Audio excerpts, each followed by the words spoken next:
I'm Imwinkelried. I'm a member of a team of co-authors, Ron Carlson, Julie Seaman, Erica Beecher-Monis, and myself, who recently produced this, Evidence Teaching Materials for an Age of Science and Statutes.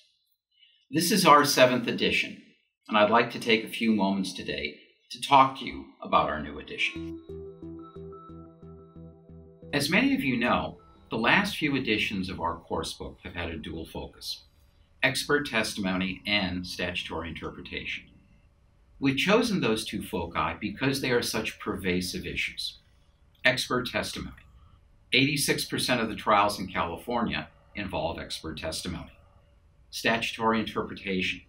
The majority of the cases on the U.S. Supreme Court docket are statutory construction cases, not constitutional law cases.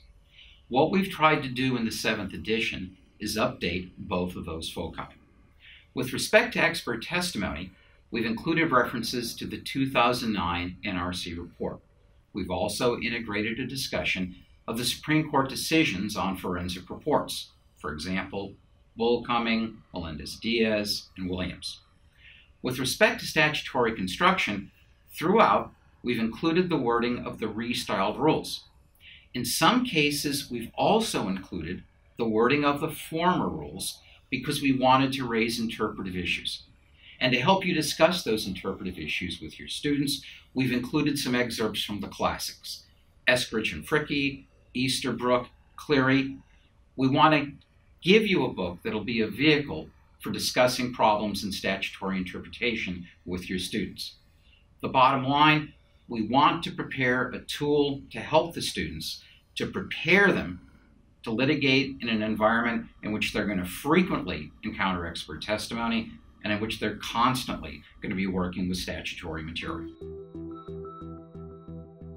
We think that our coursebook is distinctive in the sense that it really represents the state-of-the-art in problem methodology. When I first began teaching evidence years ago, I used a problem book, but the problem I had was we wasted time in class.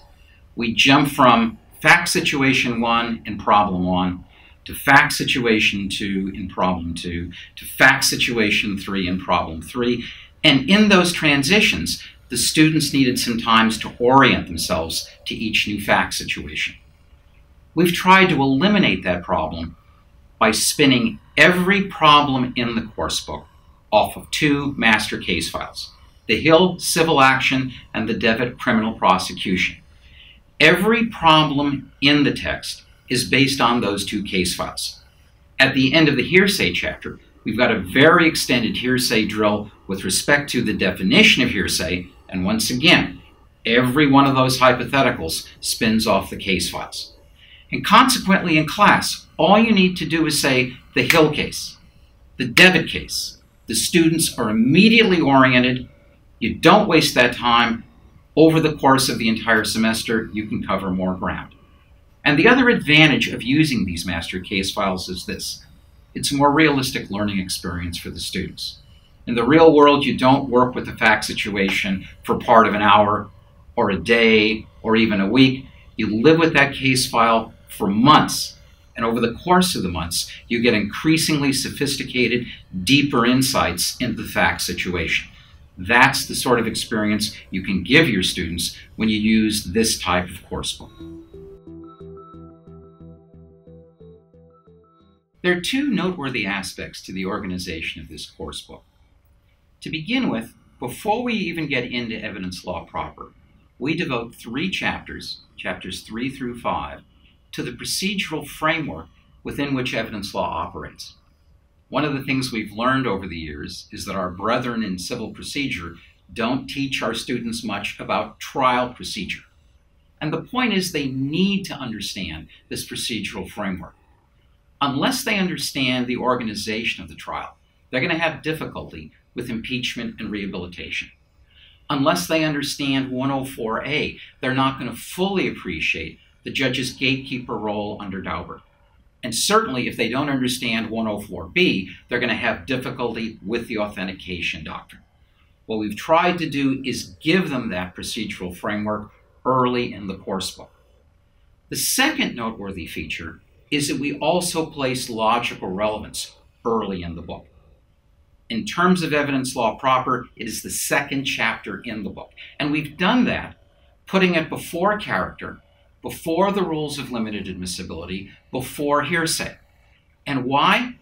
Because we want the students to understand that the really fine litigator is the creative one, the one who comes up with the alternative theory of logical relevance to defeat the character objection, or the hearsay objection, or the objection based on 407, 408. But more fundamentally, to send a message to the students that there's an outlet for creativity and imagination in litigation, and that's why litigation can be a satisfying, rewarding career. The new edition changed in 3 different ways from prior editions. To begin with, as I mentioned previously, we've integrated the restyled rules of evidence. Secondly, the new edition is shorter. One of the things that happens to a course book as it goes over the years from one edition to another, it tends to grow by accretion. Fortunately, on this edition, we've got 2 new sets of eyes, namely Julie's and Erica's. And those 2 new sets of fresh eyes helped us edit this text to get it shorter and streamline it. We told Julie, our general editor, that we wanted her to be ruthless in her editing. I don't think that you could say that her ultimate editing was absolutely ruthless, but it was effective, and it really tightened and shortened some of the chapters. And the third change is this. We've changed the treatment of the cases cited and the questions and problems. In prior editions, quite frankly, we used the traditional approach. We would simply cite the case and expect the student either to go to Lexis or to the shelves to find out what the teaching of the case was. Again, we've got 2 new sets of fresh eyes, Julie and Erica, and they convinced us that that was unrealistic to expect the students to do that. And so in this edition, in virtually every case cited in the questions and problems, there's a parenthetical description of the case, either a direct quotation or a terse statement of the holding in the case. And by doing that, we've tried to make the text more user-friendly for your students. Yes, there is a teacher's manual.